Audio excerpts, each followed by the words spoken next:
Happy Tech Tuesday, I'm Melanie Moron here with Innovate, and today I'm joined with President of Micro Nano Technologies, Michael Schmid. Michael, thank you so much for joining us today. It's a pleasure to be here. So tell us, what do you guys do at M&T? So we're commercializing 3 separate technologies that use membranes at their core. And today I'd like to talk about just one of those 3, which affects society a little bit more than the others, and that's dehumidification. So a building like this building takes outside air and it cools it down to 52 degrees Fahrenheit to get the humidity out so we can live in here without being real damp. And then it reheats the air back up to a temperature that you have in this, so any commercial building. So what happens is, in our technology, you don't have to cool the air down to 52. Just pull the air in, take the water out as a vapor, and then you just cool down to the temperature you want. So you don't have to overcool and then reheat. So there's big systems in these buildings that are cooling and heating at the same time to give you the air at the temperature you desire.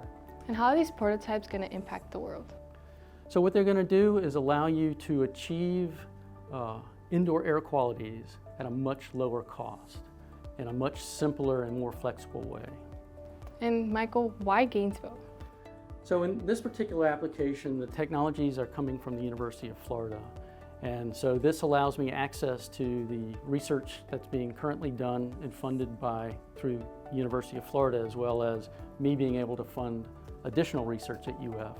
And there's also, UF is a very willing partner with respect to facilities for being able to install prototypes. And what's a project you guys are working on lately?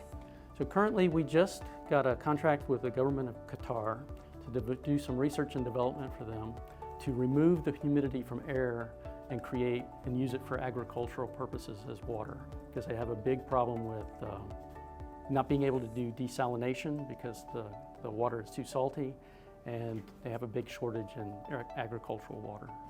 Well, Michael, thank you so much for joining us today. And that's it for today's Tech Tuesday episode. We'll catch you next week.